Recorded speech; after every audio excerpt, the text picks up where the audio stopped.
I'd like to welcome everybody to the Righteous Anger Podcast. This is episode 33 with Jimmy Mother-Lovin' Lange. What was your fight name, man? No fight name. No nickname. Didn't need one, son. Didn't need one, baby. Let the fist do the talking. That's right.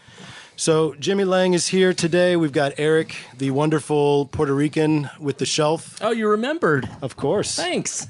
I mean, I only say Mexican to be racist. To be a little, little racist, but besides that. Hi, Eric. Hey, man. How's it going? Welcome to the show. Good to meet you, man. Yeah, welcome. So Heard a lot about you. Oh, boy. Oh, crap. That's probably not... Is it bad? Probably not good. I didn't hear anything. Okay. Oh, good. Thank goodness. Good. Yeah. So you'll have a clean slate to hate him with. Yeah. That's good. There's plenty of room for that. Right. So I'm going to start off by basically. So when I was a youth, actually not that long ago, but I'd say about 10, 15 years ago, your name was around a lot. Does that sound accurate? Yeah. So Jimmy is what you might call a local celebrity. What would you think is a local celebrity, Eric? Somebody who, I don't know, won a football game in high school. That's not 20 years ago. That's not a local celebrity. That's not a local celebrity. That's a guy. Yeah, I do hate him. What a fucking prick. What an asshole, right? I'm totally kidding. That was a joke. Come on. A local that's like a wannabe local celebrity. Exactly. Oh, That's Al Bundy. Yeah. What was it? 7 touchdowns in one game. Damn it, to win the game. No, he's not Al Bundy, man. Jimmy Lange. We've set it above that now. That's so right. Now we're above that. We're above that. Hopefully we're past that. Hopefully he's not going to punch you in the teeth later. I think it's somebody who is known locally for something they've done that's cool as hell. Local celebrity, borderline international superstar. There we go. Yeah. I like that, man. Yeah. Wow. You have you must have a publicist. Where'd you come up with that? Holy cow. You got my list, didn't you? I did. He sent me this prima donna list of oh my. It was a joke. I knew it was a joke, but it was funny because it was like you could tell Jimmy's been around people like that because it was literally like a 12-thing list of I need to sit on a Bosu ball, make sure that what kind of Yoo-hoo was it? Yoo-hoo. He needed make sure that the green room has Yoo-hoo and we'll get that right over to craft services. Flamin' Funyuns. I need it's like all these things, and I'm like the one thing I was like check on everything. I was like, Jimmy, I don't know where I'm gonna find a Bosu ball. I don't feel like spending. How much do Bosu balls cost anyway? They're like what? Like $100, right? I guess. I don't know. Yeah, I mean that's kind of an expensive. I just found out what they were called. I'd never heard of a Bosu ball. Are you serious? No, I mean I've heard of it, but I didn't know that those round things were. Yeah, those half circle blue things. The only reason only reason I knew is because I used to be a personal trainer back in the day, and this is back when Bosu balls became a thing. Yep. And it was like you know how it is in the fitness world when there's a fad, some new equipment, everybody's on it. That's what the fitness world is fads. Fads. Just constant fads, I know. Tried and true, though. That's what we're talking about today with you. We're talking about, we're going to talk about a lot of different things, but Jimmy is a ex-professional boxer. Can we call you an ex-professional boxer? Yes. Done? Okay. He's also a very smart guy because in the boxing game, what do you think is a good time to get out of the boxing game? I think it depends on your career, how many wars you're in. Yeah. I was in a few. I wasn't in that many wars, but it was time. You get the damage that happens in boxing is a misconception. It's usually not really the fights. I had 50 fights, but it's the gym. It's the gym wars. It's the sparring because you're wearing a headgear, which gives you a false sense. I hate headgear so much. You're wearing a headgear, and what the headgear doesn't stop is your brain bouncing against your concussion fuel. Yeah, and it's like Ali. Ali is like the poster boy for boxing brain damage. They're shaking hands and all that. It was that is the word exacerbate. Exacerbate. That was what you said. Right. It was boxing did that. It pushed it pushed it along further. You know, one thing that we're finding, like in at least a lot of mixed martial arts gyms, is that they're going a lot lighter in the training, in the sparring. Yep. So that when they do have experience a traumatic brain injury, it's not because of training; it's because of the actual war. What Ali, I always bring him up because a lot of fighters do this. He's just the name. Ali would condition his body to take these shots. Now we're talking about sparring partners that are heavyweights.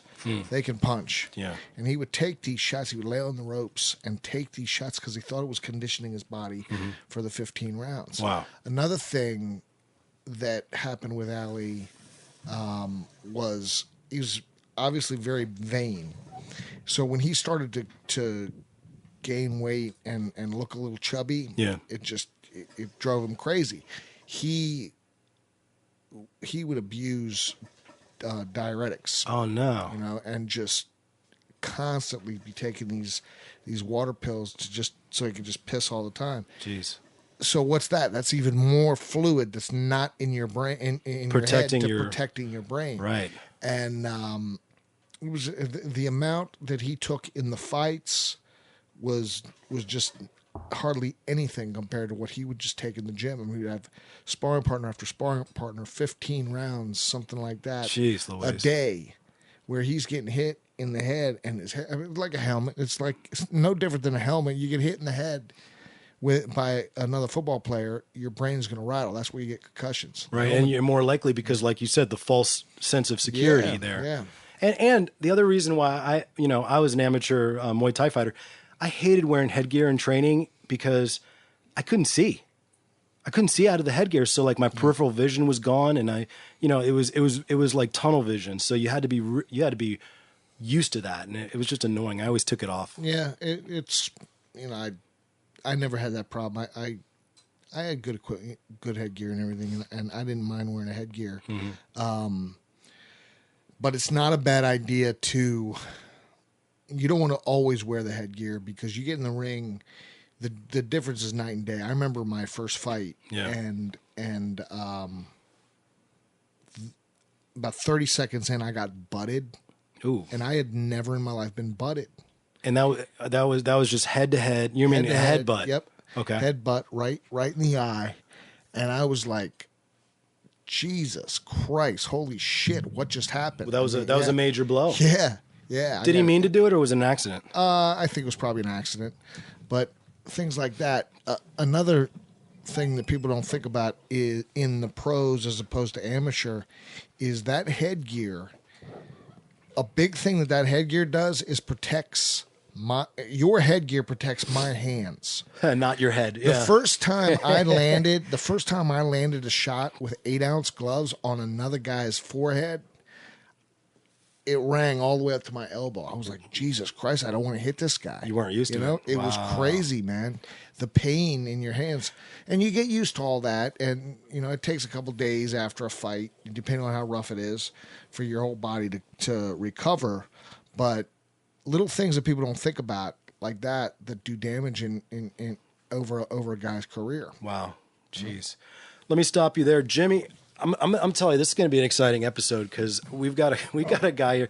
I feel like I said, I grew up, the later part of my life, kind of knowing who you were, seeing that you were, important to the scene in this area, and always, wondering. I never really thought I'd get to meet you, to be honest with you. I always thought, you know how you kind of know somebody. Not personally, but like through the stuff that they put out. Yeah. And you get to know them through that stuff, but you never think you're actually going to sit across from them and actually have a conversation. It's kind of nuts actually that I'm getting to talk to you like this. So hopefully I'm not I sound like a fanboy. You're fangirling a little. Ew. I'm embarrassed. Ew. Yeah. Somebody's It's awkward. Can you punch me in the stomach, please? Awkward. We need a little after interview sparring just to put things in perspective. Like a wet towel or something. Something, yeah. You just need to punch me. Well, here I am. So awesome. I'm really happy to have you.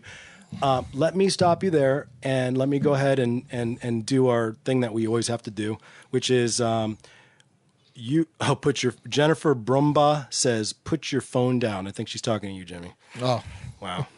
She doesn't like the fact that you're not paying attention to her. You better quit that. Do you know this young lady? I went to school. Remember the place I scored the big big football? touchdown? Yeah. I went to school. How long did I go to school? Jesus Christ. 30 years ago with Jennifer Brumbaugh. Wow. So- She's watching you today, son. That's pretty Yeah. cool. We all, the whole big circle, the Catholic school, Arlington Catholic school circles. So, Really? Yeah, You went to man. Catholic school? Yeah. More on that later. Okay. Oh boy. We're going to talk about that. Okay, so first of all, I want to say that if you guys like the show and you like us having guests like Jimmy on, then please support the show. We need you to like, subscribe. We're on Instagram, Facebook. YouTube is huge. So this iTunes, Stitcher. We're like pretty much everywhere at this point. When there's new stuff that's going to come out, Eric, since he's the tech god here, he's going to let me know, and then we're going to make sure we're on. Actually, we're working on Patreon right now And Periscope. So, and there's another one. Gopher? No, it's the Meerkat. That's Oh, another. boy, That's yeah. another one we might have to look into. Totally. Please like, subscribe, and share, and do all that good stuff. Another thing you can do is you can go to epilogueshirts.com. Okay, we are. That's one way the show gets support financially. Go on there and get some swag. If you put in the coupon code RAP10 in the coupon box, you're going to get 10% off your entire order. I'm actually wearing a shirt right now that says My Ninja, and it's actually one of my favorite shirts right now. We've got a whole bevy of products up there, and they're growing every week. So go up there, buy a couple of shirts for yourself, for your boyfriend, girlfriend, whoever, and help the show out. Okay, again, RAP10 for the coupon code. Get your 10% off. We got some exciting news. On It has just become a bit of a sponsor for us. For those of you guys who watch Rogan's show, Joe Rogan's the Joe Rogan Experience, that's actually one of his companies he's co-owner of, and they really do put out some good products. I actually tried it out. Couple of things here. I've got Alpha Brain, which Eric knows. I tried to learn coding before Alpha Brain, and it was pretty much a big disaster. It's a little painful. It sucked. After Alpha Brain, I was actually able to focus on the bits and boops and actually start creating, web pages. You were like Neo, man. You were like, I know code. I know code. Show me. Yeah.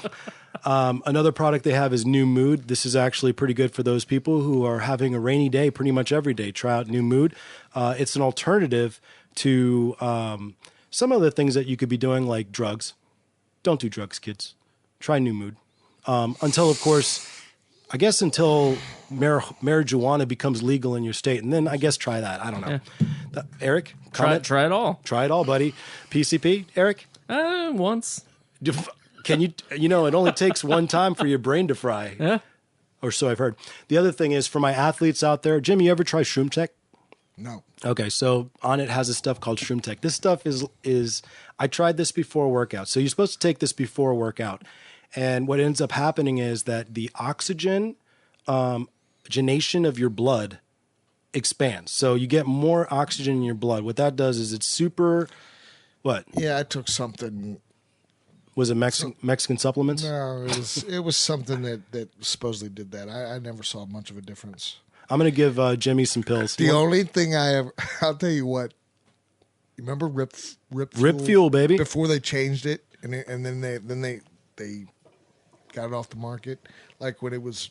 That shit didn't work, didn't it? Holy shit, man. That was no joke. Yeah, Rip Fuel. that's because it actually had Mexican supplements in it, and then the FDA was like, No. Hold up. Wait a minute. Where's Uncle Sam's cut? So Shroom Tech, I'm going to give Jimmy some pills here. I've actually got a brand new bottle I can crack open and give you some pills, man. Try them out. Try it out before a workout. It's like an hour before you work out and see if it does anything to you. For me, it actually did give me a ton of energy, and I was able to finish workouts that I would not otherwise be able to finish. I also grew hair in places that I didn't know I had. So, Oh, boy. that also was a plus. It sounds like it's like blood doping. A little bit like that. Yeah, just a little Mexican stuff. No, I'm kidding. That didn't happen. Dang it, Eric. Why'd you have to bring it to had to bring it to the real, didn't you? It's cool. All right, so that's it for that. Did I miss anything? Nah, man. You're good. Let's get down to the freaking show. I'm ready for this. I know I'm not supposed to be on my phone, Jennifer, but also let me give a shout out because apparently, yes, Sonny.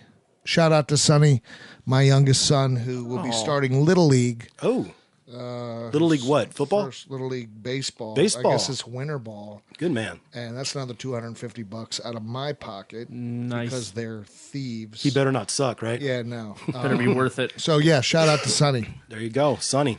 So, so you're a man with children. Yes. Can you help him out, I please? got children. Dang it, Eric. Hey, man, I didn't know he wanted Last count, 5 children. 5 kids. Yeah, man. Wow, dude. How's that? Having the kiddos, 5 kiddos. What do you mean? How's that? It's whatever, man. They're still alive, dude. I'm good. Yeah, I'm doing a great job. That's all that matters. I don't do anything.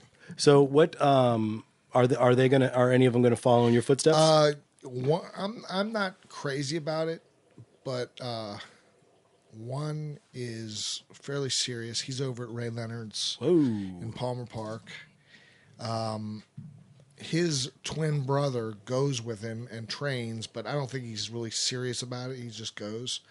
And then the youngest boy, he thinks he's going to be the next Mike Tyson. He's crazy. Well, now how old is he? He's 7. What's his name? Sonny. That's Sonny. Yep. Baseball champion is also going to be a. He does. Yeah, he plays pool. Just does whatever. Is that your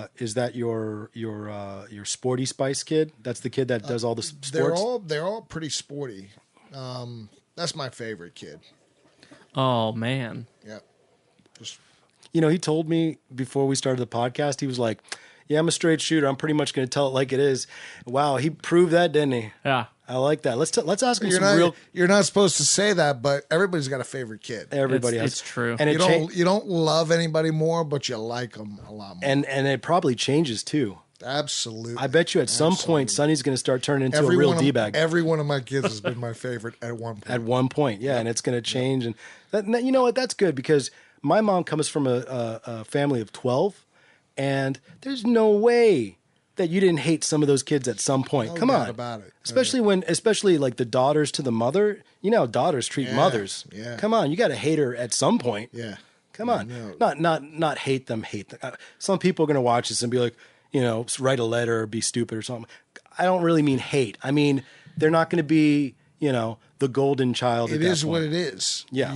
Personalities clash. Just because I'm your parent doesn't mean our personalities are going to mesh. Exactly. That's it. Period. Exactly. I just got one kid right now, so she better watch herself because just one. She either gets love or hate. It's one or the other. So far, I love her. We'll see what happens at 12. Okay, so 14 or 14. Holy cow! Is that a big jump right there? 12 and 14. 14's pretty painful, right? He's got 2 of them. He's got 2 boys. Yeah. How You're old right. are they? 12 and 14? 13 and 9. Okay. Yeah, They're about to be 14 and 10. just so it's about. Well, he's getting ready to go to high school. Just about to. Yep. Really start knowing everything. Yep. Yeah. Thinks Dad, I got this. Yeah, Dad, get out of my face. What are you doing?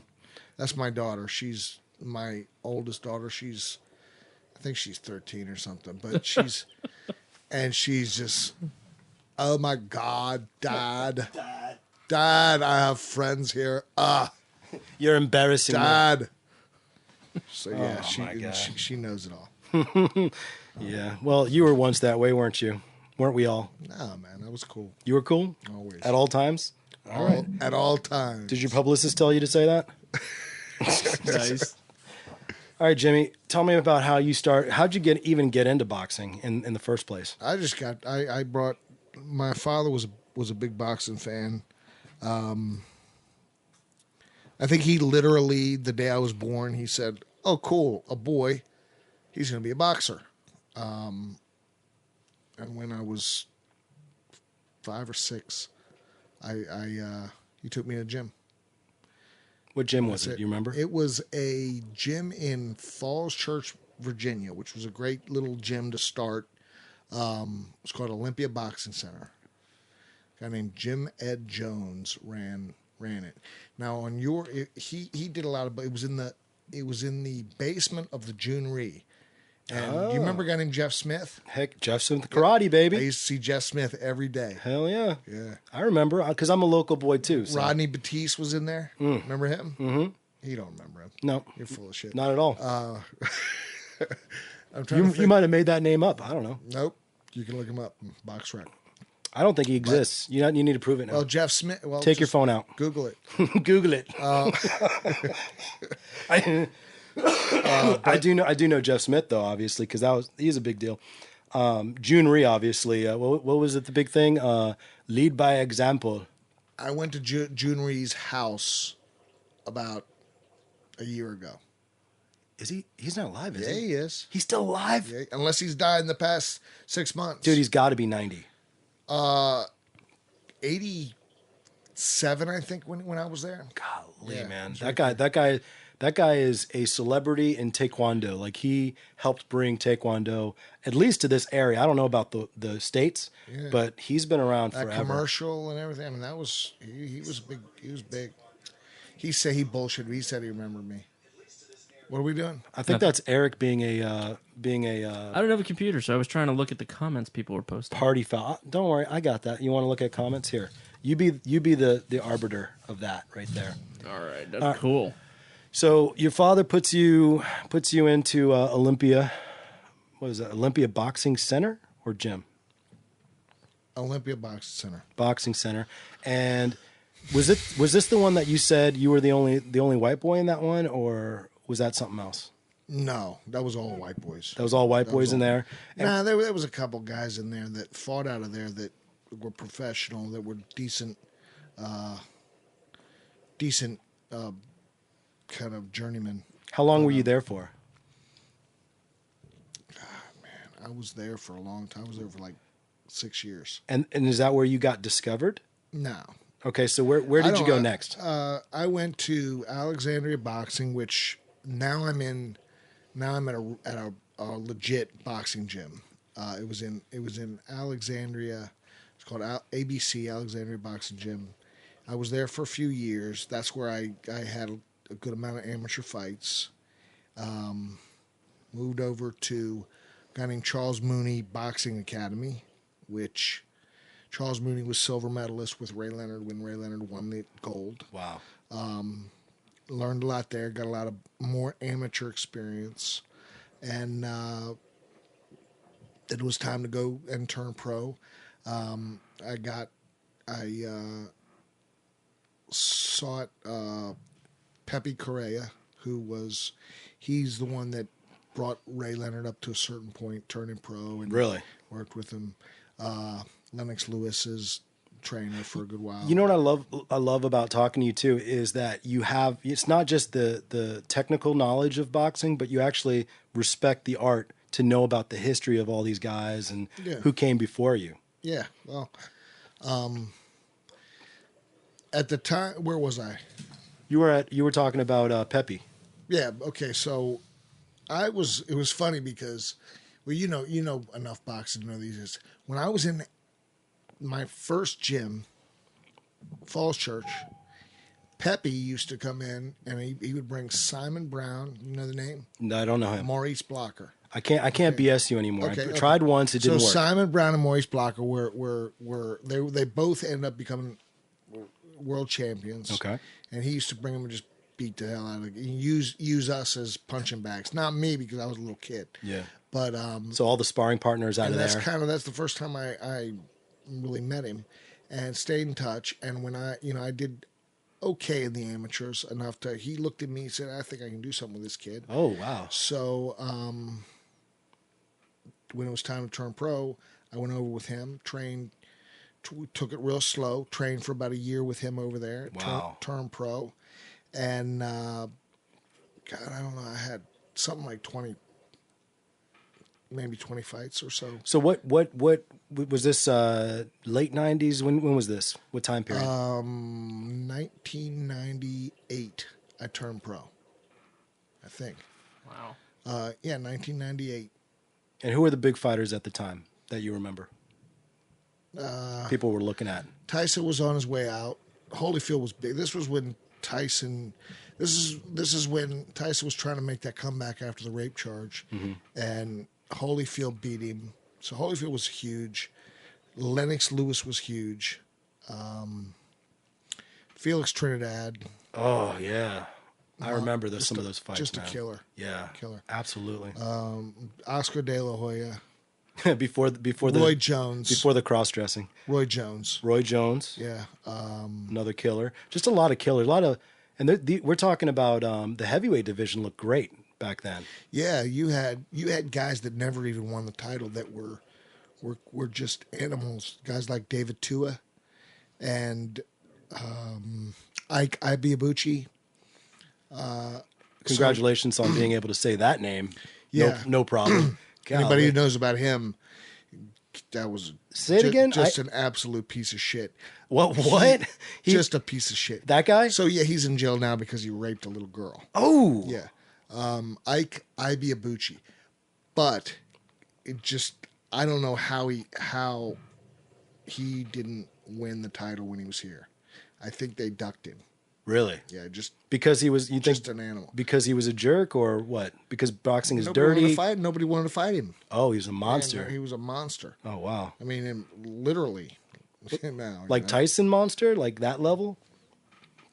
he was close. I'm very hesitant to say anybody in the past 20 years or so has been 30 years has been Tyson level. Tyson was probably the most in his prime, which was short. Yeah.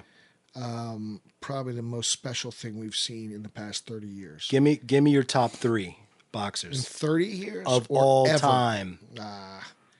You know, that's a bullshit question because everybody's going to say Ray Robinson, just by sheer looking at his record and seeing him fight a few times.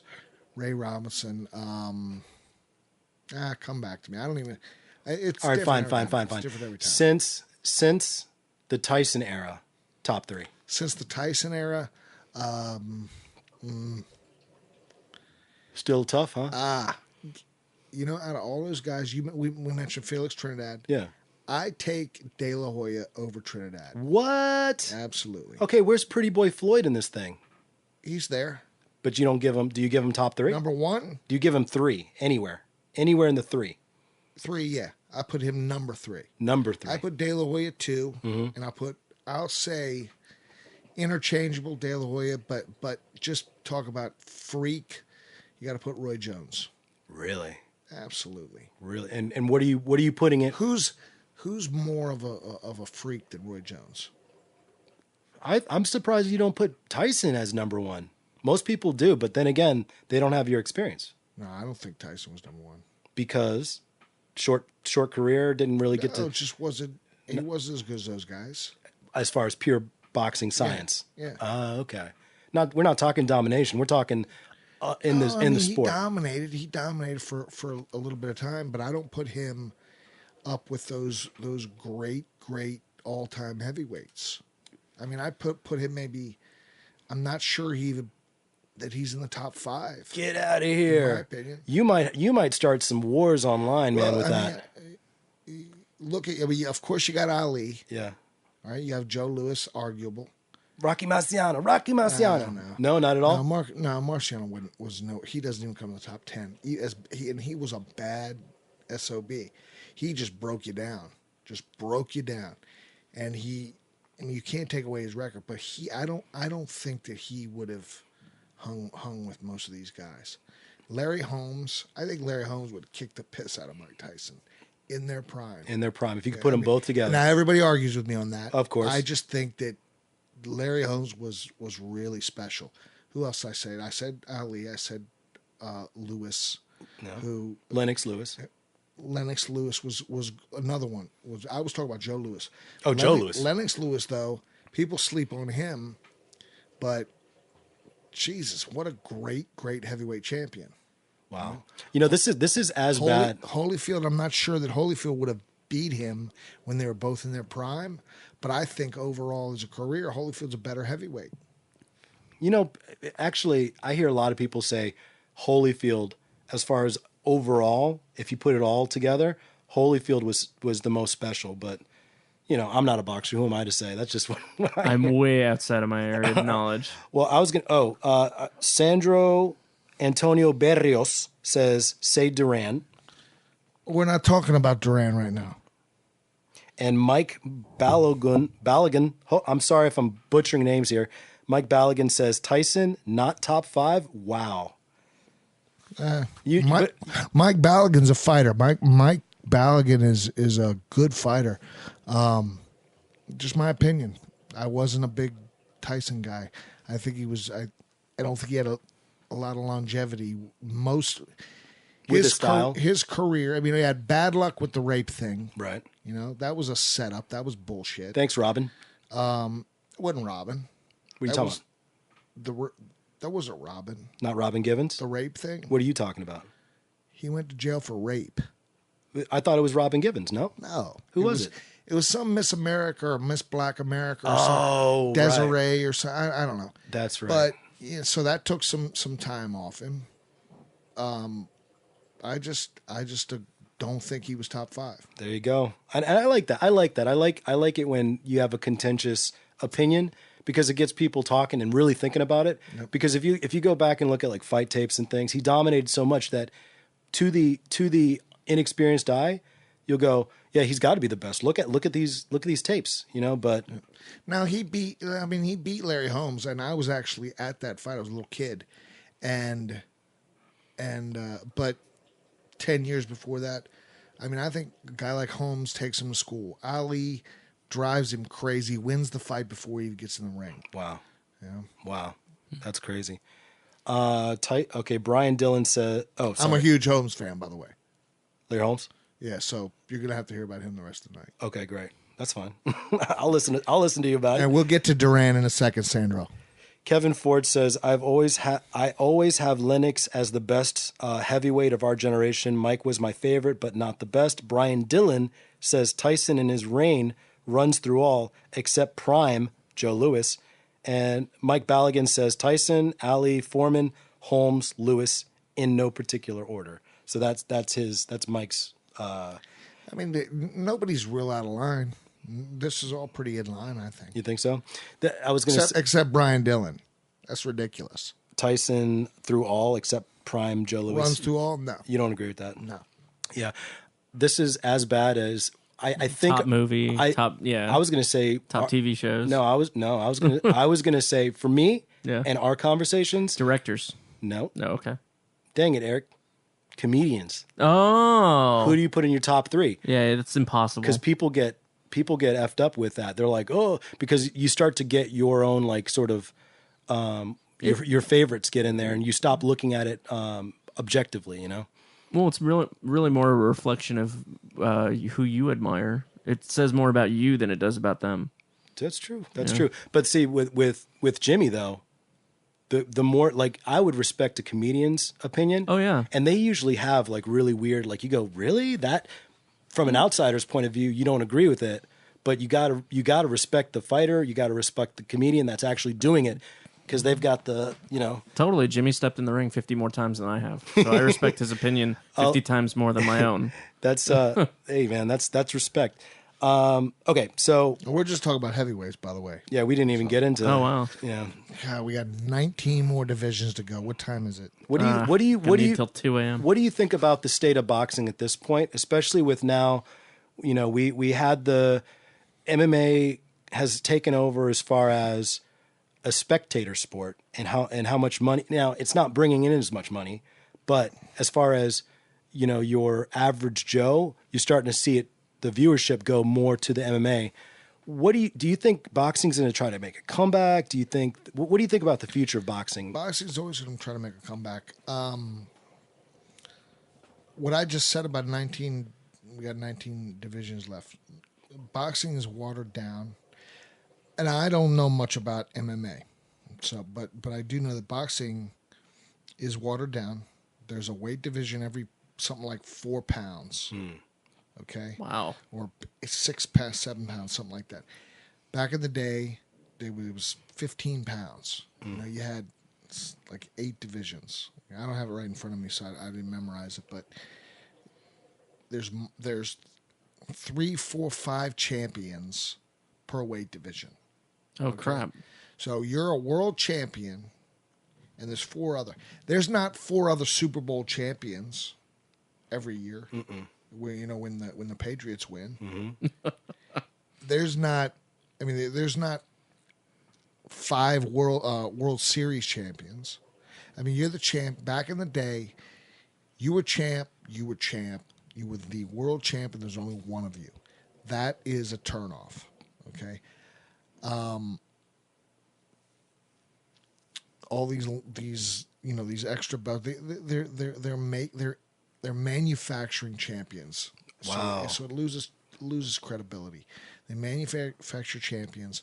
They have too many weight divisions, and they don't reach the general public. The general public doesn't care about you anymore, because the only time the general public sees you is when the general public has to fork over $60, $70, $80 to see you. Right. The general public can't turn on Tuesday night and follow a 4-0 fighter till he's 8-0, 10-0, 20-0. And then he's got big fights. Oh, shit, man, I've been watching that kid since he's been 4-0. He just won the title. Let's go out. I mean, back in the day, we would go to the Capitol Center to watch closed circuit. But for fights of the century, right. I'm talking Leonard Hagler type fights. The biggies. But other than that, I mean, you had title fights. You had real legit great fights on free television. Did you know, Jimmy, that there was a time when they were figuring out whether or not football and the Super Bowl should be a pay-per-view event, and they went with just make it free, and they say we'll get our money some other way, and that's what skyrocketed the popularity of people. Now look at football. Yeah. Oh my God, basketball. Look at these sports where you don't have to pay pay-per-view to watch the big game. You just watch the big game, right. and then. So if you were to reform boxing, if you were the guy making all the decisions on the future of boxing, what are the changes that you make?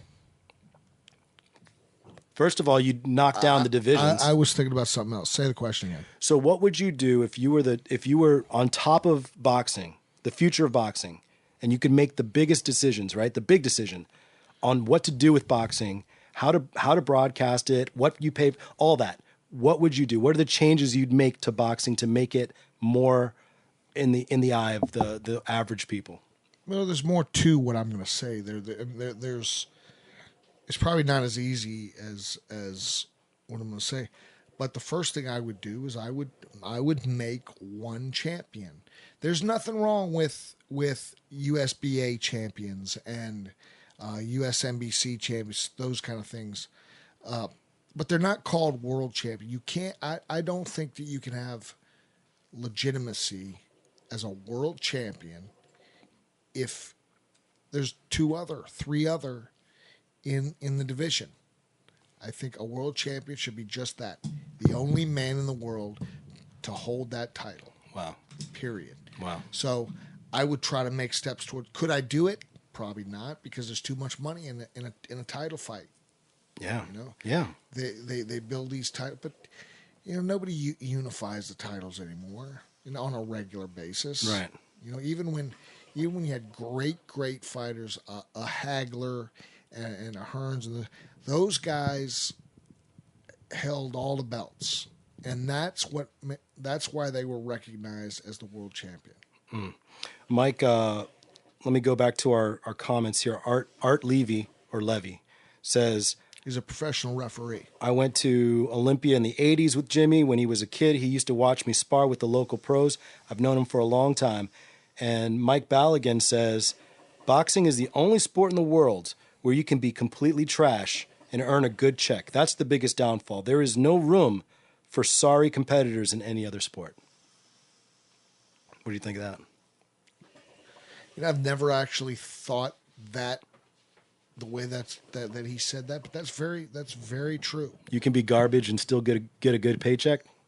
Well, what they do is they'll take a kid that they want to make look good, and they'll grab a bum out of the dumpster and pad his record. What do they call them? Competitors? Because or- all you see is a record that says 20-0. Shit, he's 20-0. He can fight for the title. You don't realize that those 20 guys, or 15 of those guys, were what they call opponents, professional opponents. Now, that's where, when you get into the professional opponents, you don't sleep on those guys. Oh. Because there's guys out there that will absolutely take you to school if you sleep on them. And next thing you know, now you're a bum because you got beat by a bum. Yeah, I'm talking about guys. There's guys out there with 50, 70, 100 fights that drive in for the fight. They get their check and leave, but they can flat fight their ass off. They know all the tricks. What is your favorite boxing movie? Yeah, my question. Favorite boxing movie? I like, for obscure, there's a movie called Somebody Up There Likes Me about Rocky Graziano. I'm not a big boxing movie fan. Oh, really? Why is that? And most of them are very, very unrealistic. Ooh, there's a follow-on question to that then. So What do you think is the most realistic boxing movie? Rocky IV. I love Rocky IV. Me too. It's a Rocky 3 and Rocky 4 are guilty pleasure, and you gotta love them, and you gotta love. Rocky's great. Yeah, Rocky's great. Rocky will get you pumped. They're not boxing movies though. No, they're just pure They're entertainment. love stories. That's right. That's what they right. are. That's right. That's what. Yeah. Yep. No, I like Clubber Lang. All right. Who's buzzing me? He's getting calls already. Oh, Brian Dillon says regulation is a huge issue. No, right? So yeah, so you're And plus, I know a few women out there that are enormous Dolph Lundgren fans. yeah, absolutely. I don't know if you caught that. Yeah. So Rocky IV would be their favorite. Oh, breaking. Yeah, great boxing. He's a prick. What about Dolph is a prick? Nah, Dolph's all right, but he pissed me off. What'd he do? He Cockblocked you? but he just kind of hit on somebody that I was Interested in? Interested in. Yeah. God, I did that one time on accident and didn't realize I did it. And that relationship has been messed up ever since. Oh, because man. you know my personality. I just talk to anybody, and You're friendly. I'm a friendly and it guy. comes off like flirtatious. Sometimes, and especially if that guy is drunk and goes, Hey man, what are you talking about, girl? yeah. So was this guy? I don't blame him. She was a pretty girl, but Yeah, but you had your eyes, and Dolph was trying to muscle in your territory. I'm here. I'm here trying to show her a good time, and here comes Mr. Looking, and he looks like $1 million too. He looks good for his age. He's huh? something like 60 or whatever he is. He Yeah. looks like $1 million. He's smart. He's rich. Really? And Doesn't he have an Olympic title? What? Doesn't he have an Olympic title for Taekwondo? Oh, whatever. Yeah. I'm sorry. No. It's He's like, yeah, he should have taken your girl. He should have. oh my gosh. Yeah. Whatever. He's a celebrity. What do you compete with a celebrity? He's a for? prick. He's a prick. Wait a minute. I thought I was a celebrity. You are. Yes. You are. Yes. So it's celebrity fight. But you need it. Oh, wait a second. Celebrity fight. There you go. Hadn't that been done? I don't know. But not with Jimmy though. Not with Jimmy. That would be Jimmy good. is a celebrity. Do you think you can take Dolph Lundgren in a fight? No, he's like 6'8". Did you see Rocky 4? Yeah, he's a monster. That's a true story. He can't break anybody anymore. Come on. I would think not so? fight him. You think he can break somebody? Break my ass. Oh, okay, all right. I'm 20 pounds overweight. And Dolph is still in fighting condition. Dolph's just like pristine shape and It's terrible. He's got a chef. He's like carved out of marble. Seriously, but he's got to be saggy marble at this point, right?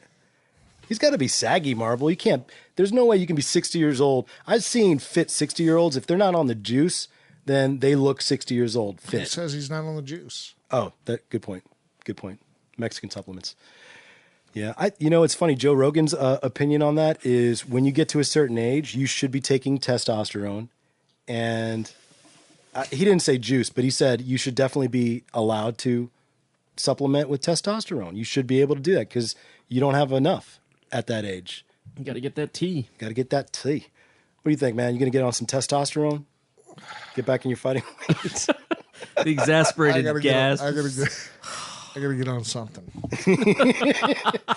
On it, baby. Onit.com. Say you like that plug? Affiliate. There? Yeah. That's terrible. So you met Dolph. Who else did you meet that made an impression on you? Because you've met a lot of celebrities, Yeah, actually. as a celebrity, what celebrities have you met, man? That sounds cool as hell. Yeah. We can start off with dicks and then go to cool if you want. Burt Reynolds was a dick. Really? Oh, He looks like a dick. Oh, I actually saw an interview with him, like back in the day, where he treated somebody very, very poorly. Yeah. What did Burt say to you, man? Did he snub It you was or just something? what he was with all of us. He just wouldn't. We would go up and say hi. It was when I was on the Contender, and the fighters wanted to meet him, and he wouldn't meet us. Wouldn't even meet he's you. a big. This breaks my heart. Hulk Hogan. No, not. oh no. Complete prick. Yeah, but was this during his divorce and all that stuff that was I don't going know. on? It was 10 years ago. What did he do? What did he say to you? Just. I don't want to meet that motherfucker. But he wasn't talking about me. Actually, he was talking about Mickey Ward. You know Mickey Ward? Yeah, the fighter. So me and Mickey were there, and one of the guys from NBC brought us over to meet Hulk Hogan, and okay, Mickey Ward from the Wars with Arturo. He's like, I ain't gonna meet that motherfucker. Ooh. And it's just a shitty. All he had to do was say, "Hey, boom," Hey, calm And down, Mickey- Hulkster. And Gee. Mickey's like this little. He's just the nicest guy in boxing. That's number one. Really, Mickey Ward. Mickey Ward is number one. Everybody else in boxing is number two or less. Mickey Ward's a nice little guy, and he's like, it was like a little kid, his superstar Hulk Hogan. Oh, did you see him like? Did it affect him? It hurt him, man. Oh, That was man. the Hulkster. Oh, Yeah. Dude, I'll tell you what. I had Hulkamania sheets on my bed, man. Hulkster, Oh my God. Hulkster was everybody's favorite. Yeah. I mean, he was made to be your favorite. Yeah, so he was a prick. That sucks. Did you meet Stallone? Yeah. What's he like? I always wondered about He him. was great. Yeah? He was cool. He was, How did you meet him? you didn't read the bio. I didn't read the bio. I don't believe in reading bios, man. If you read a bio, I'm gonna sit here. I was on a freaking show with him, idiot. So the Contender. Yeah. It was that a was great. his show. It was a great show. Did you meet him before that, or was that the first time you met him? No, I didn't meet him before that. And was he nice to you since you were one of his fighters? He was very nice to us. He gets a bad rap. They say he's a prick, but I never saw him treat anybody bad, Yeah. and he was cool to us. But he would okay. This is kind of weird. Okay. He liked to talk to us. He would like to hold court with us. One of his favorite subjects that he wanted to talk about was Tupac. You No like way. Tupac? Liked to talk about the whole Tupac and Biggie thing. The dispute. He was like, fight. I think that he was planning on doing some kind of a movie about it, but Tupac and Biggie. He was Yeah. into that. Does he listen to rap? That's awesome. I don't know. He was really interested in that subject. That is awesome. So, which is just odd. You wouldn't. I wouldn't expect that from him. Maybe that's what he listens to when he so gets. cool. But he would work out. Like to- he would work out in the gym and just go fucking nuts. I could see him sparring to the 10 crack commandments. No, you know what's funny, man? I was just about to say. So while everybody else is listening to "Eye of the Tiger" thanks to Rocky, He's listening. he's listening to Tupac. He's listening to Live and Die in L.A. boxing. Oh, hell yeah, Oh, that's my- cool. That actually makes me like him more, though. I know. That's what I listen to when I Stallone work is- out. He's back. That's awesome, man. Hey, give me 1 second. I got to take a quick break. We got one of the cameras needs a fresh battery, so give me 1 sec. There it is. Okay, we are back in action. Okay, so you got a story for me, or two? I'll tell you something that stuck with me about Stallone. It was funny. just one day he was. I mean, we're not friends. You know, we just kind of know each other. I can't call him up or nothing. But we were sitting over on the stairs one time, just shooting the shit, and he goes, "Let me tell you something about out here," and he was referring to L.A. He said, "Let me tell you something about out here." He said, "Keep an eye on your wife." Nice. Wait, Jimmy. Before you do that, bring it down towards your face. There you go. Perfect. All right, go ahead. He said, let me just tell you something about out here. He said, keep an eye on your wife. I've lost over $100 million on wives. Holy crap. Not a good investment, apparently. He goes, they come out here. He says, they come out here.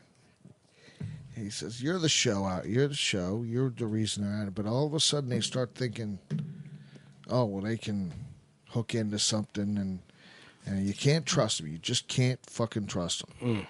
And God damn it, if a year later I wasn't divorced. Did he jinx you, man? Nice call, Stallone. Well, I think he just called it. Did you get married in L.A.? No. It just so happens he said in L.A., don't do it. And He just said, you're coming into a different part of your life, basically. You know, you're going to be going from fighting in front of 1,000 people, and now you'll be fighting in front of bigger crowds, you know, and your name will get big, and that changes women is pretty much what he was saying. Interesting. And, Was that a hard divorce for you?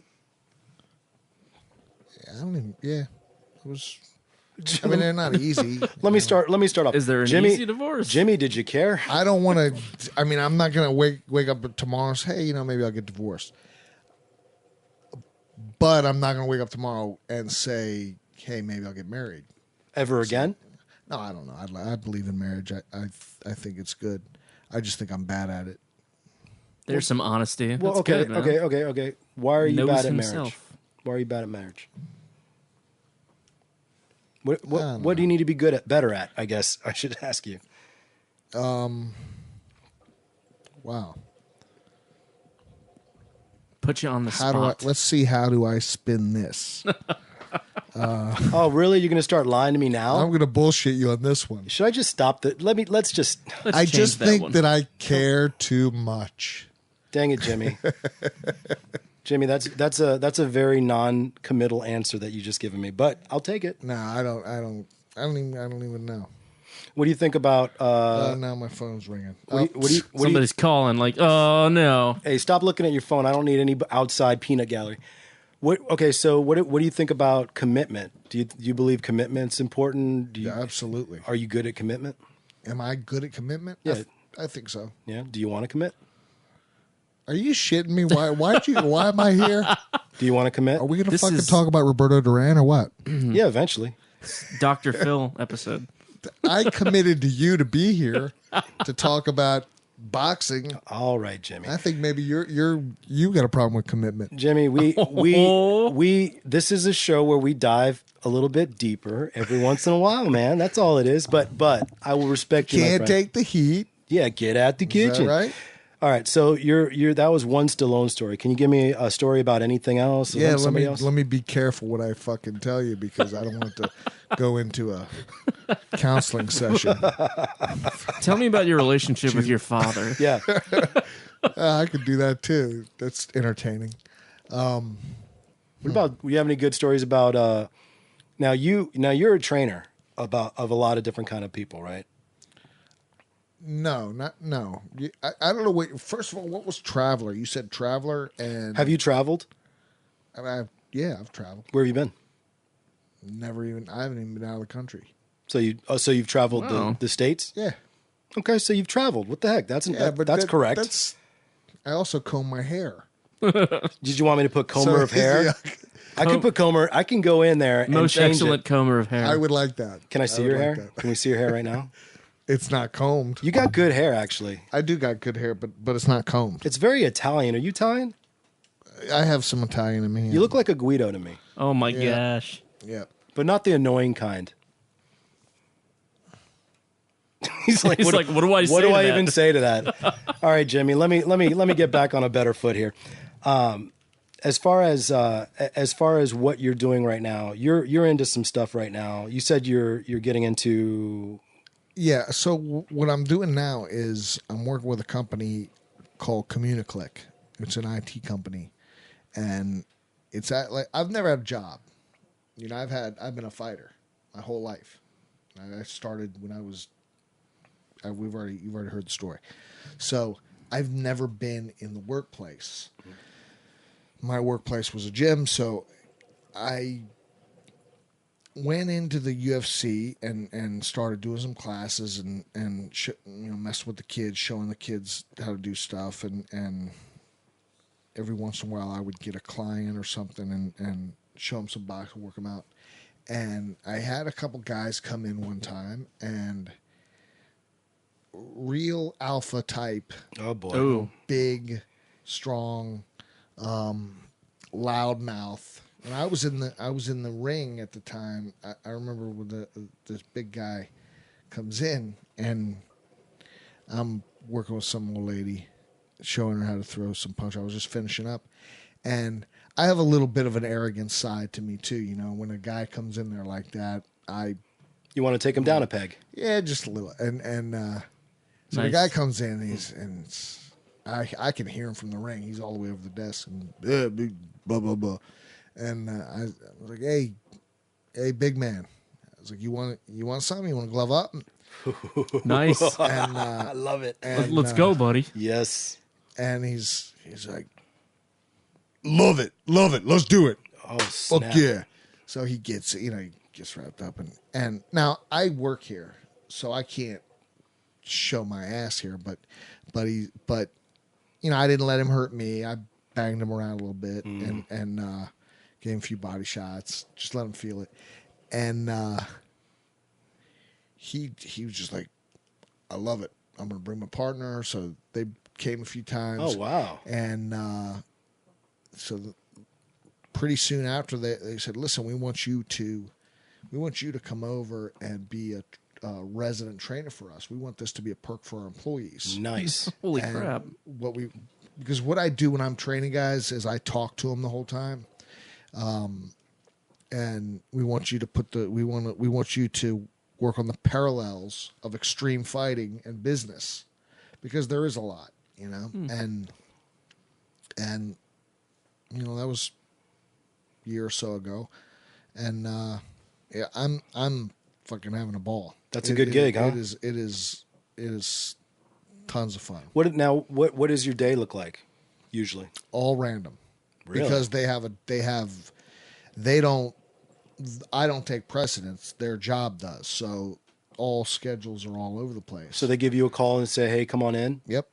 That's kind of you like that? You dig that? I love it. That's awesome. I love it. But I've like I said, it's new to me. The workplace is new to me. So the sexual harassment things kind of got you screwed up? Yeah, well, Don't worry, it screws all of us up. no, but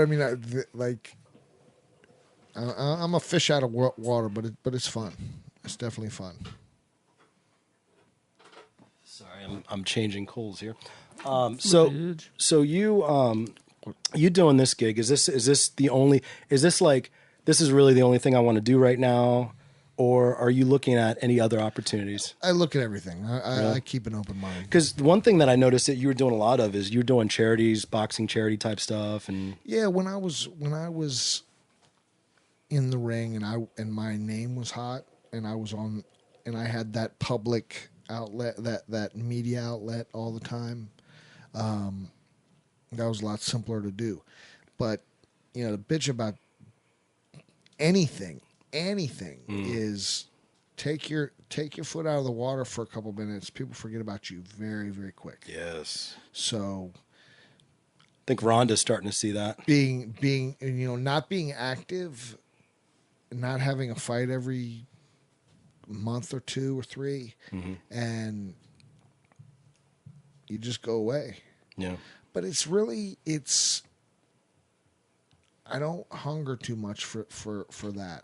I lived that life a long time, And I never got to the status of a lot of guys, but I had a lot of fun. But I don't really miss it. The one regret I have about time and not being in the ring anymore is my youngest boy. He thinks I'm famous, and he thinks I'm a big superstar. Yeah. And You are to him. yeah, well, You're the dad, baby. I would like for him. He got to see me that he will remember. He got to see me one fight, and I would like to be able to fight for him a few more times. So we can see you in the ring, that type of thing? Yeah, so he can have a better memory than just because he's constantly, Dad, can you show me pictures of when you fought? Can you show me videos? So are you gloving up soon? Is that what you're telling me? No, I can't do it. But that's, if there was anything close to a regret that I'm not in the ring, that's the only regret. That's really healthy because I talk to a lot of fighters and it's very hard to get out of the game. Once you're in, it's hard to get out of the game. No one ever gets out of it great. Well, very few times do people get out of it gracefully, like you have done, and without the regrets, like what you're saying. It's very healthy. I'm actually glad to hear that coming from you. Mike Ballaghan has a question for you. He's wondering who, in your opinion, top 5 trainers from this area. That's the D.C., Maryland, Virginia area. Go. I'm partial. I like my favorite would be Pepe, but Pepe is very specialized now. I don't even think he works with anybody. But I'm going back to old school. You gotta put, and this is no in no particular order. You gotta put Barry Hunter in there. Barry Hunter. Yeah. God. That's tough, huh? Yeah. I'm so removed from the DC boxing scene, that I don't want to just say somebody who and just bullshit and I don't know them. Right. Or honesty, baby. Or really know. Yeah. I don't cruise the gyms and do that. I'm taking, and maybe I will one day, but right now, I don't go to fights often. It's just not time yet. See, that's what I like about him, though. He's honest. You know what I mean? He's not going to sit there and BS us, and that's what the viewers want. Barry Hunter is absolute top notch. Pepe Correa, top notch. I think semi-retired. So that's Mike. Unfortunately, I don't really have a proper answer for you. Okay. Can I piggyback on that and ask you who are the biggies that you respect as far as like maybe a Freddie Roach, along those lines? Do you have a top 3, top 5 boxing coaches? I got to spend time with Angelo Dundee for a good while, and that was obvious. That's where I learned a lot about Muhammad Ali. I learned a lot, not so much about boxing in the ring, but boxing out of the ring. I learned a lot from Angelo Dundee. What'd you learn? What are some of the things? Like I said, I learned about Muhammad Ali, a lot of inner, stuff that, like stories and history and stories that you would have had to been on the inner circle to know. That's valuable. Jeez. Yeah. Stuff about Carmen Basilio, who now you're talking 50s. You're going way back because that was his first champion, Carmen Basilio. Wow. And I might be wrong on that as far as first champion, but we're talking about boxing. This would be, if it was football, this is Vince Lombardi. Really? Wow. Jeez. Yeah. Now, having said that, he was not known as a great trainer. He was known as a great strategist who would come in a couple weeks before a fight for these big guys and work the fight. He was a motivator, and he would work the fight. He didn't do the grind. He wasn't on the grind 6, 8, 10 weeks of a training camp.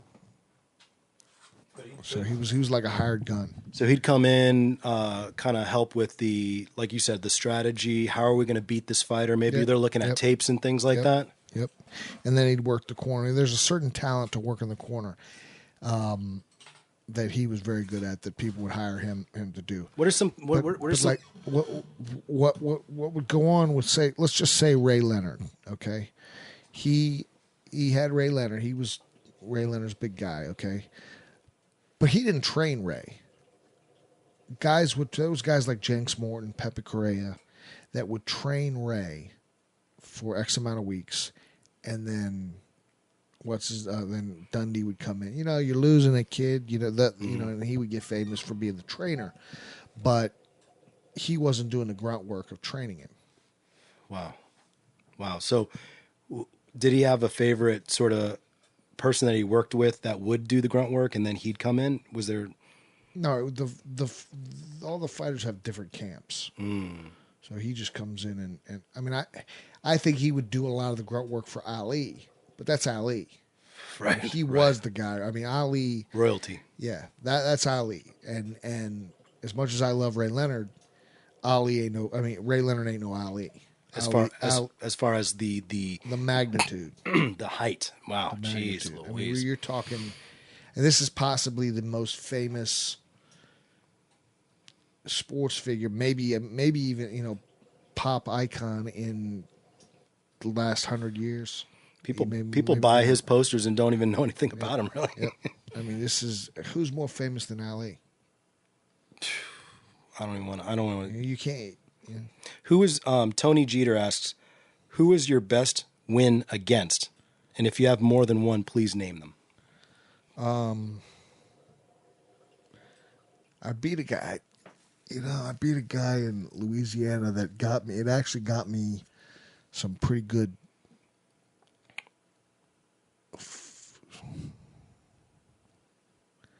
I'm trying to think about Gibbons in Louisiana. It was my first Tuesday night fights. It was Tuesday night fights, and I fought Homer Gibbons, who had just lost his tie. He was I think he had just lost to Camacho, and I was brought in as the opponent for him to have a little tune up, and my kids were just my first two boys were just born, and it was just a great night. Everything worked for me. I knocked him out. I think it was the third or fourth round, and it got me a lot of publicity, and that was a big win. Jonathan Reed was a big win. That was I was on my way out, and that brought me back for I showed that I wasn't quite finished. Tell Tony Jeter who was his biggest win against. All right, Tony, you heard that. What was your big win, and who was that against? So, asking him, I want to ask you about the Gibbons fight. What was your strategy in that fight, and how did you win that fight? Like, what were you using? Knock him, just go after him. How long? How far did it go? He was old. I think it was 2 or 3 rounds. He was. I thought he was up in age. They didn't seem to think he was up in. I mean, I thought he was a little. I didn't think he could go too far, because he's getting older, and I just want to put the pressure on right away. Mm-hmm. I hit him with some good shots right away, and he just crumbled. What kind of shot? We're talking about, like body shots, you head hunting. What were you doing? I think that fight, if I remember, I would, because I saw the fight a couple of months ago, and I was just head hunting that guy. You were going for the knockout. Yeah.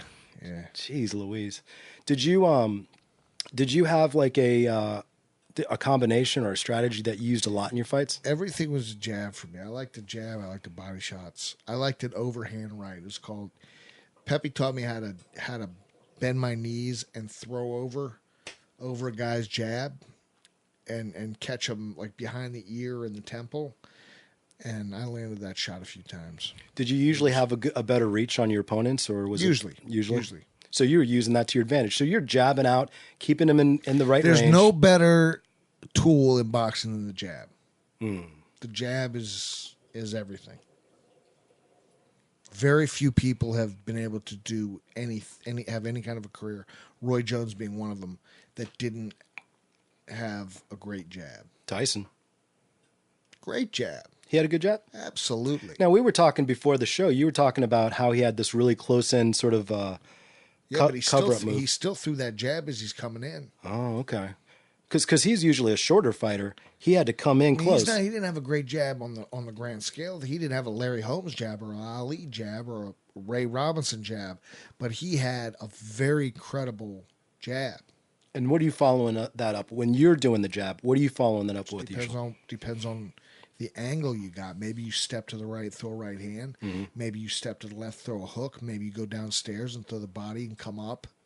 It all depends. Everything's interchangeable. If a local fighter, if a local pro MMA fighter, fighters camp came to you, would you be a boxing coach for them? I would talk to him. I don't know. I think that we've declined every era. I'm sure that the 60s would look at the 80s and scoff and say that they're a bunch of wimps, you know what I mean? Bunch of bums. Bunch of prima donnas. But I look at kids today and I can't believe what I'm seeing. I can't believe their training habits, and I know I would get frustrated. I don't think I would last. I think I get fired because, not that I was this great disciplinarian, but I knew how to train. You know, I knew that you don't take a 3-second break while you're training to fix your headphones. You know why? Because you're not fucking wearing headphones. Mm-hmm. You know, little thing, you know, I know that you don't check your phone in between rounds. And like you've been doing during this whole podcast, you bum. Well, yeah. Hey man, I got important stuff on it. Of course. But little things just drive me. So you feel crazy. like these fighters nowadays are doing things that are distracting to the game. They're distracting themselves. To themselves. Yeah. What about fight ethic? Work ethic, I mean. Work ethic. That's it. I don't think they have the work ethic. They're not organized. And forgive me if I'm wrong, if there's people out there that I haven't seen that do know what they're doing and do and you have to have such trust in the guy that's handling you that he tells you to run into a burning building and that's what you do. So that's where it starts. It starts with the trainer and then the fighter's got to follow. And I don't think we have such smart kids now. I say smart very sarcastically. They already know everything. Know-it-alls. You know, they all know everything. And I know exactly what I sound like. I sound like those old guys that used to say the same shit about me. Mm-hmm. But it was just, they would say different shit because I did stuff they didn't like. Like what? Well, I know that it usually started, damn it, Jimmy, and I don't disagree with this. But I know one of the things that my generation did was it started with my generation was have music in the gym. Oh. I could definitely see that there's a reason not to have music in the gym. What? Tell me. You think it should or you shouldn't? I think you should, but tell me why you shouldn't. Hey, the punch is the music, baby. Anything that distracts you,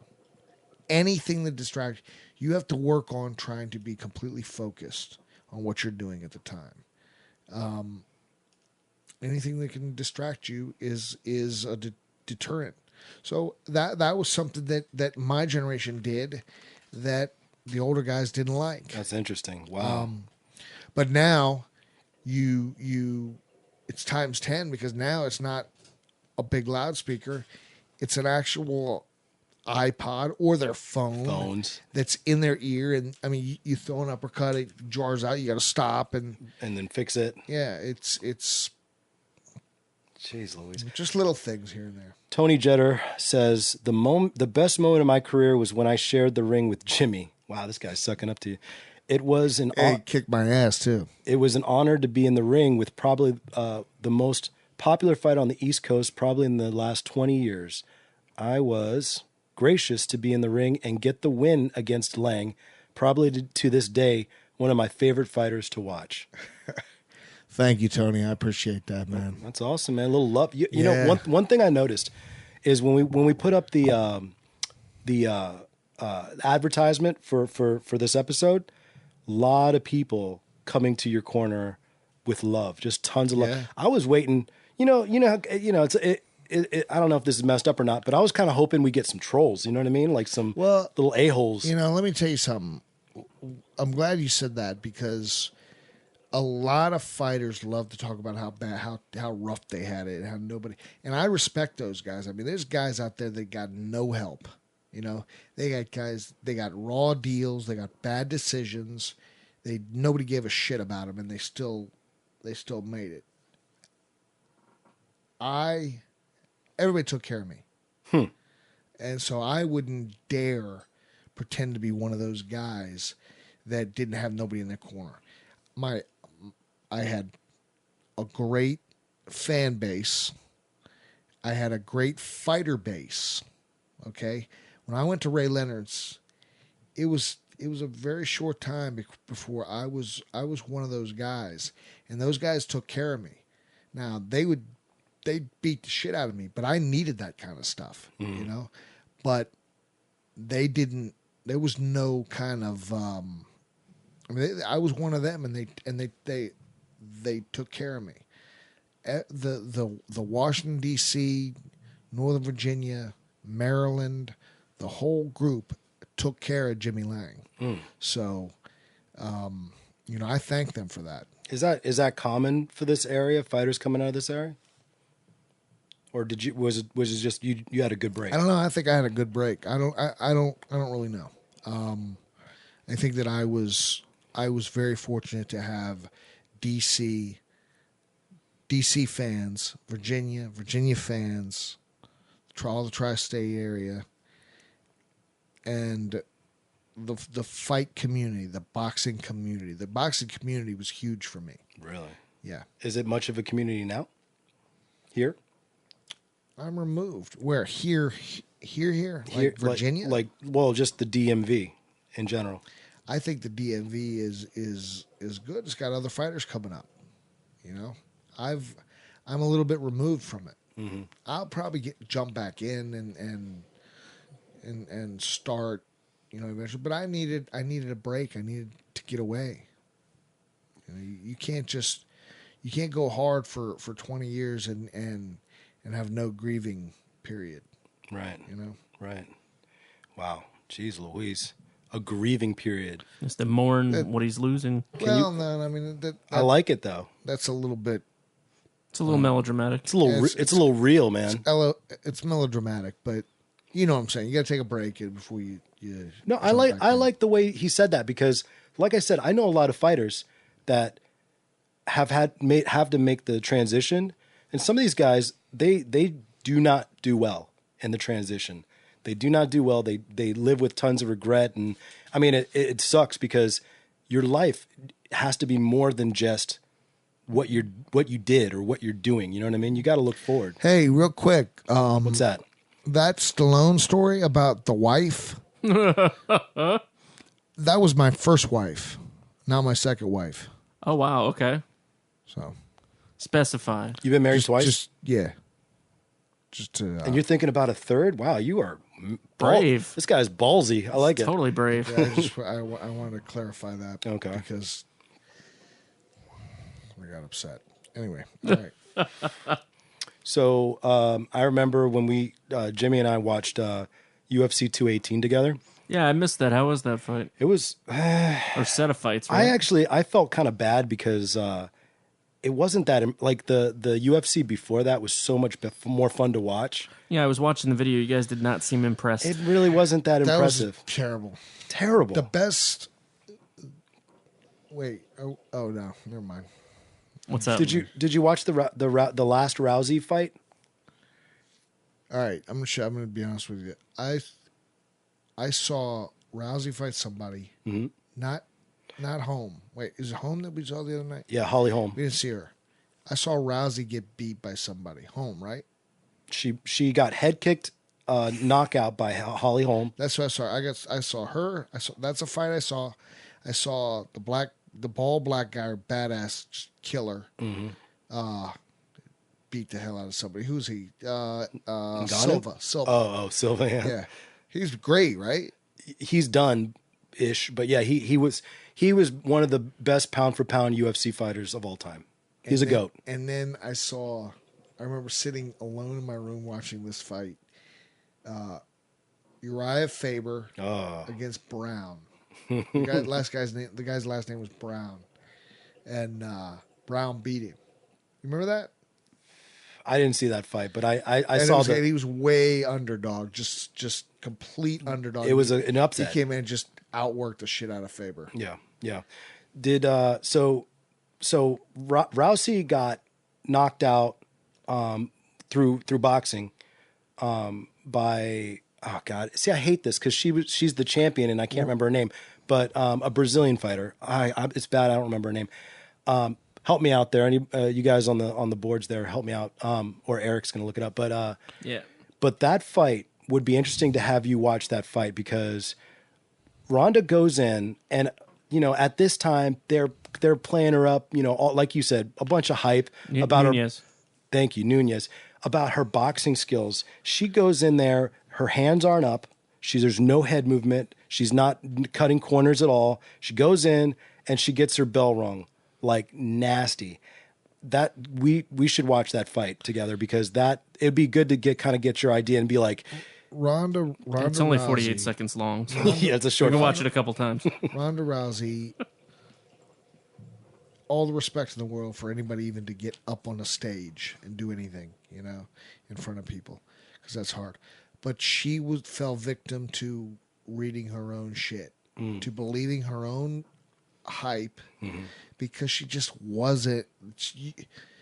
You can't attain that kind of greatness in that short of a period of time. The way that the media was portraying her, she was like, it was like Mike Tyson. You remember how scary Mike Tyson was? No one wanted to fight him. I mean, Mike Tyson was like, I don't know. As a historian, as a boxing historian, I don't know who was built up in the media like Mike Tyson. They built her ass up. That rivaled that kind of shit, man. Everything was Ronda Rousey. So much so that she wasn't even the champion at the time. This was a comeback fight for her. And thank you, Tyler, for giving us Amanda Nunez. He helped out too. Nunez was the champion, and she got no commercial whatsoever, no shine whatsoever from the UFC, because the UFC is a lot like boxing now, where they're looking for the money fights. They're looking how many pay-per-views can we sell, and like you said, it's funny how the more corruption that's starting to come into the game, how similar it's starting to look like what boxing ended up being. Because right now it's all about money fights. You looking at your guy, looking at not your guy, but in boxing, you've got Floyd Mayweather. Okay, Floyd Mayweather versus Conor McGregor, huge fight, biggest payday Conor's ever seen. Big payday. I don't know if it might have been the biggest one It should have never happened. And it should have never happened because it was a boxing mismatch. It was a fucking joke. It was a dog and pony show. You know what it should have been? It should have been a non-official, the same way Muhammad Ali fought Andre the Giant. That's right. Non-official. Oh my gosh. Or Oscar, what was the guy's name? Inoki or the wrestler. I love that fight, by the way. So that's what that should have been. And you know what would have happened if that was it? It would have been a 3-round fight, and Floyd would have knocked him out in about 3 rounds. But Floyd didn't. Floyd was a good showman, and he let it go for a very long time. Let it go. And it's pretty clever. And it's a shame that that's the number 50 on his record. because I don't think he deserves That tarnishes his record. I don't think it tarnishes it, but I think there should be some guy. I don't think that's a fight. That's not. You're gonna have a guy make his pro debut against a 49-0 fighter. That's crazy. Huge mismatch. But it made that money, and that's what matters apparently in the game. I don't know how many guys have come in. I can only think of one. One guy that I can think of that came in and made his pro debut for the title. Yeah, that does sound a little suspect. It's your first fight. Your first fight is a pro debut for the. That's a bit much. Like you win this fight, now you're the champion, and you've had one fight. The other guy was. I don't know what happened. What happened? Look up. What we got? Look up Pete Rademacher. Rademacher. Golly, what these freaking last names, man. Tyler saying Hoon Kim says UFC did the same thing to James Toney when he tried to be part of the UFC. His first pro debut in the UFC was versus a former world champion. So same thing happened there. Apples and oranges. It's completely different. Versus Floyd Patterson. Floyd Patterson, yeah. Yeah. How'd that fight end? Let's see. I mean, Rademacher was a bad son of a bitch in the amateurs and stuff. But he was a fighter. Dude was 6'2". 23 fights, 15 Can you imagine wins. having your first fight be against Floyd Patterson? Let's see, UFC. Professional career. Wow, yeah, it really was. Holy crap. Yeah, his first fight was for the crown. Holy crap. Jeez. I don't know of any other. There may be, but I don't know of any other. That's so interesting. I mean, obviously, you're saying things that I've seen a lot of people say as far as number 50. That's a shame. That's number 50. But I mean, when you sit down and think about it, the honor, because like I the fact that you know that you care about boxing, you can tell how much you care about boxing, the state of boxing, the history, and all that, and the fact that a real boxer looks at Floyd Mayweather. What do you think about Floyd Mayweather, by the way? Or do you respect him? Like, are you shitting me? Talk to me, man. Do I respect him? Talk to me. I want to know. Oh boy. Do you? Let it all out. This is righteous anger. I hope you do. As a boxer, yeah. Not even. Look what he's done. Now I'm not now. Absolutely. He's impeccable. If you don't respect Floyd Mayweather, you're an asshole. You don't know what you're talking about. You don't know what you're talking about, and you're an asshole. You're just a hater if you don't respect Floyd Mayweather. Mm-hmm. Okay, now here's the but. Having said that, as I say all the time, boxing has diminished with every generation.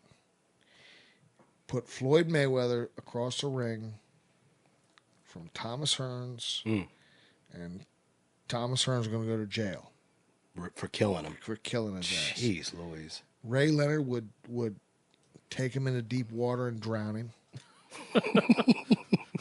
Murder with no remorse. You know, fucking. Those are boxing terms. Those are mixed martial arts terms too, baby. Duran, forget about it.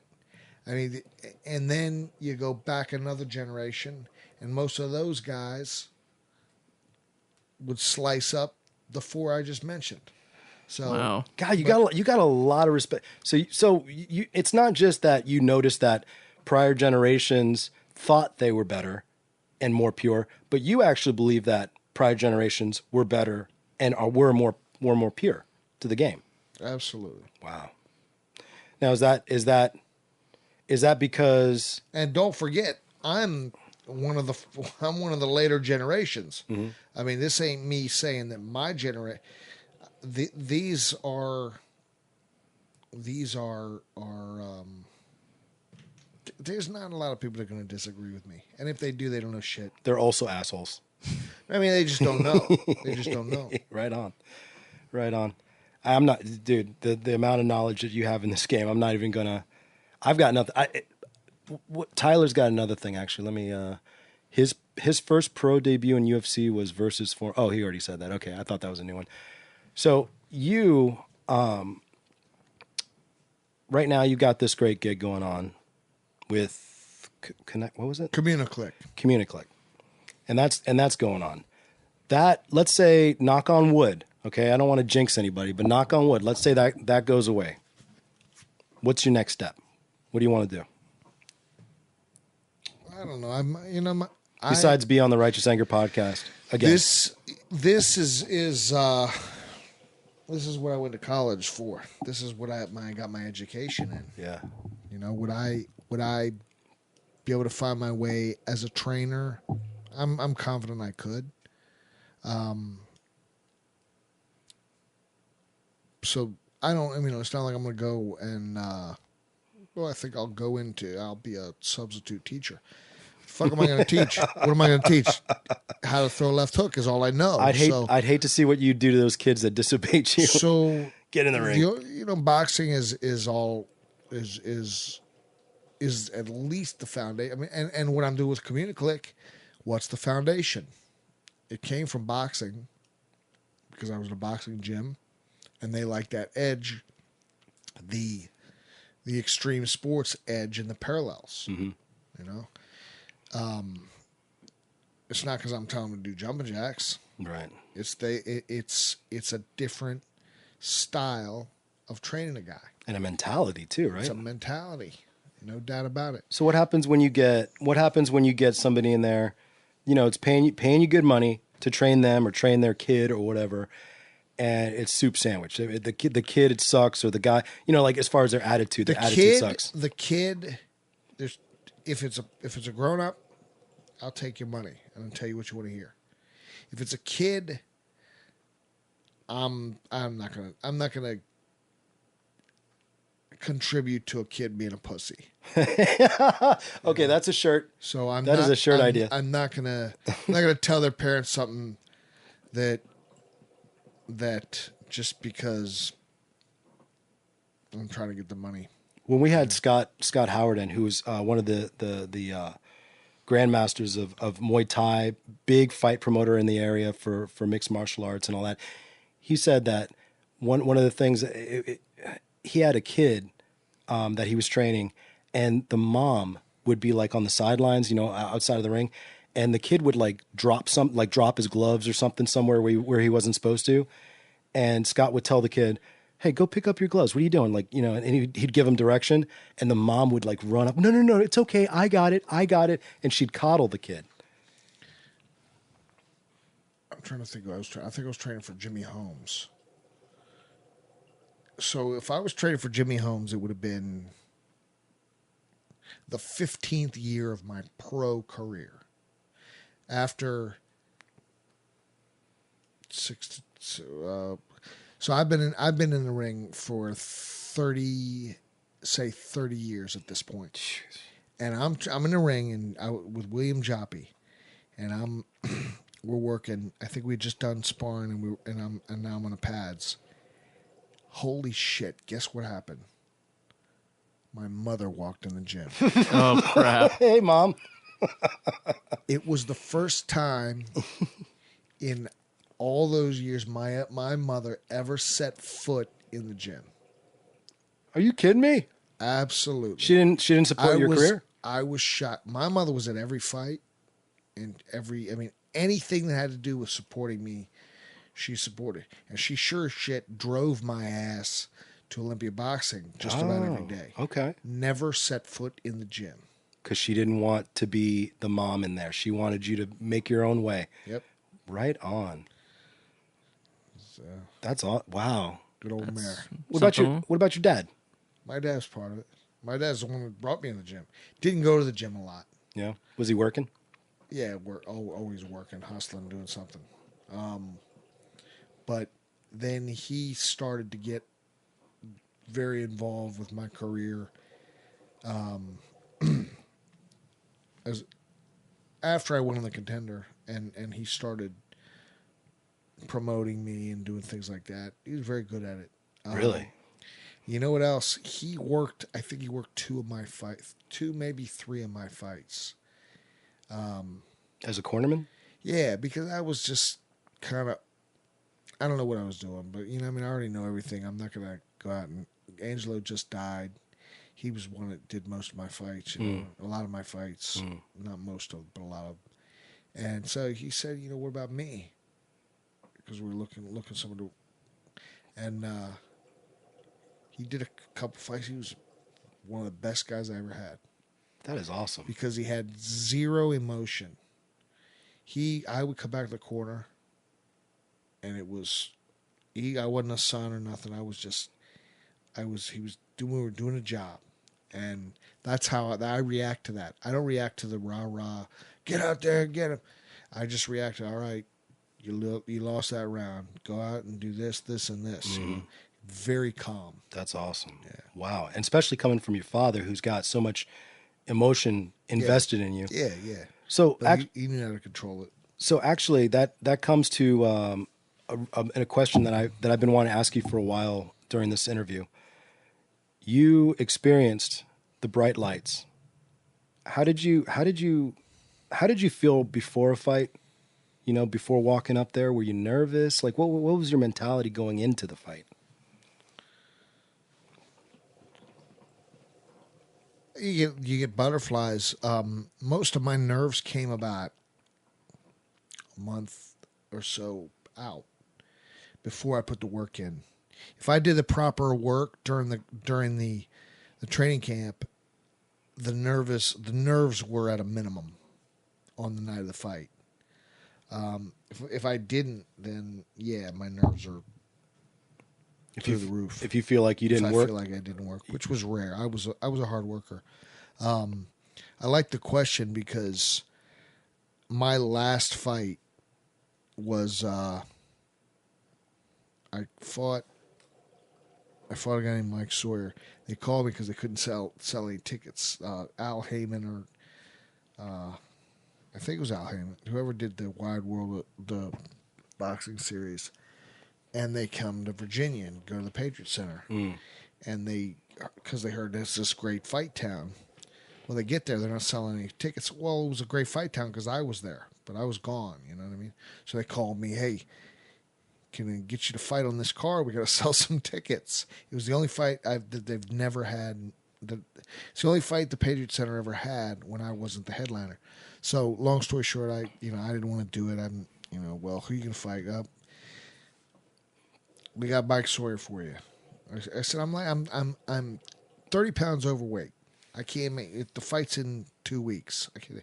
Well, Mike Sawyer's light heavyweight. I said okay, I'll fight Mike Sawyer because that's closer to your walking around weight.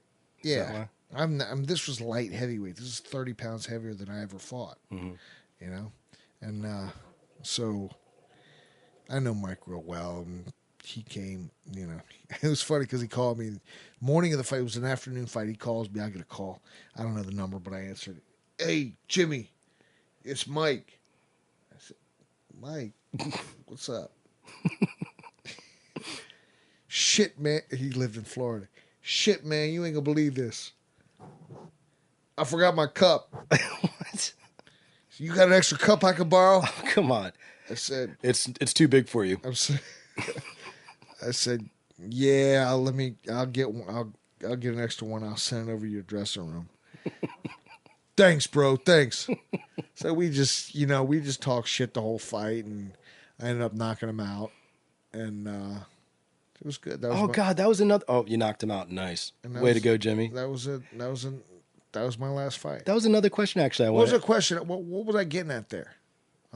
Oh, yeah. Yeah. That's when I really knew it was time that I don't get in the ring no more because there's a lot of people there, and I'm walking out of the ring. I'm driving to the arena, getting my shoes on, my gloves on, walking out to the ring like I'm walking into Harris Teeter with no emotion, no nerves, no fear, no nothing. And that's when you really get hurt, when you have no fear. Oh, interesting. For safety. And I said, I literally don't give a shit right now. What happens? I'm not nervous. No, I don't want to go in there and get hurt. So I do care, but I'm not scared at all. You got to have some fear. You got to. Keeps you safe, doesn't it? Yeah, fear and nerves. You got to have it. I didn't have it, so it's time to go. Wow. That was it. What was the question? How long is this fucking shit? We're about to, we know it's getting close to your bedtime. We are going to, I just have a couple of more questions for you. Every time it's like, yeah, this is a long show, man. God, I'm reading your career, man. Are these guys, I'm do reading. we have any listeners left on still logged in? Well, I'll tell you what, it's actually not about the Facebook Live. It's about when we go back and chop this all up and YouTube. That's actually money. What's that? Oh, you don't go on a link and go to the Yeah, that too. just ask the question. Forget it. That too, but it's actually after the fact where all the viewership happens. If you could have seen me trying to explain what a podcast was to my father, He didn't know. the fact that it's not on Radio. on the radio Yeah. and it's on the computer, he just did get it. It's radio on the internet. Yeah, it's actually, you got a bigger viewership now, so crap, you made me forget my question. I was just looking at his record. 38 wins. You know what? We'll go Moly. to a new question we just had. Jennifer Kravitz Cody says, "So Jimmy, you have 30 years of boxing. We're the star of a groundbreaking reality show. Have two sets of twins and a daughter. What has been the greatest moment in your career and as a father?"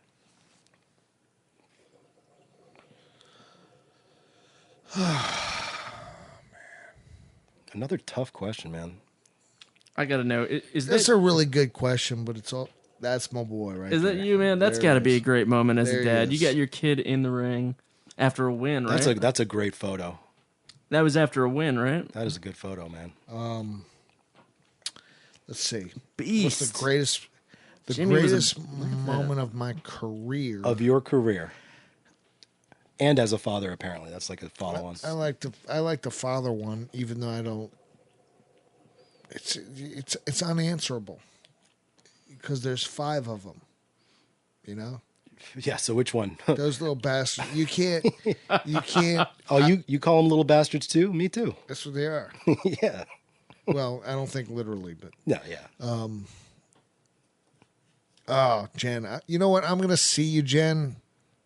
So, I'll. Jen is Jen's kids play with my kids, so I'll see you at school, and I'll try to think of a better answer. I'll answer that question for you later. Yeah. All right. Nice. I'm sorry. I just off the top of my head. Plus, I think I'm getting dizzy from the hookah. Oh, yeah, no. yeah, it's a lot. Sorry. All right. Let's one more thing. Okay. One more thing. Now, we talked about this. We're moving to a bigger studio later on, early this year. We're going to start bringing in fighters, professional fighters from all over the East Coast because it's an underserved thing. You hear about LA and the West Coast. There's not enough sort of shine on the East Coast. So we're going to start doing that. We're going to be bringing in those fighters. We'd love to have you on. Anytime, man. See, I love that. He's game. I love the topic. Now, It's fun. Speaking of, we're going to get a lot of UFC, MMA fighters, okay? Because of that, and because I already see it coming, I already starting to see the influx of that. I know there's going to be people that are going to be looking for the boxing game, trying to up their boxing game. If we come to you with some people that are professional fighters and they're looking to up their game, would you entertain the idea of becoming a mixed martial arts? I would certainly entertain anything somebody wants to talk to me, they're serious about, I'll entertain. There you go. Pay attention, guys. Pay attention because some big things are happening in this area. Who's that? Not Not me. me. Is it Jimmy? No, that's not me. Big things are happening in this area as far as the fight game is involved. Righteous Anger Podcast is going to be a big part of that. Jimmy obviously is going to be a big part of that. I'm excited, man. I'm really excited about I'm the future. excited too. So let's it's Betty Bye time for all of us. Let's go ahead and wrap this thing up. I want to thank Jimmy for being on the show. This is Righteous Anger podcast number 33. 33. And I'm going to just say last shout out to our affiliate sponsor here, onit.com. We're going to have some links for you guys on the podcast page and then also on our social media. Please click on that. If you're going to buy supplements for you, like I said, the 3 that I've actually tried that I believe in, memory and focus is a big one. If you've got if you're studying for something, if you're coding like I was, and you're just not the type of person that can focus because you have ADHD, this is good stuff. New Mood is good for if you got a rain cloud around you all the time. And then finally, Shroom Tech Sport if you're looking for that up right before training. And finally, go to what's the thing? EpilogueShirts.com. EpilogueShirts.com. Go buy some shirts, like and share the page. And thanks again, Jimmy. Thank you. I enjoyed it thoroughly. Peace out.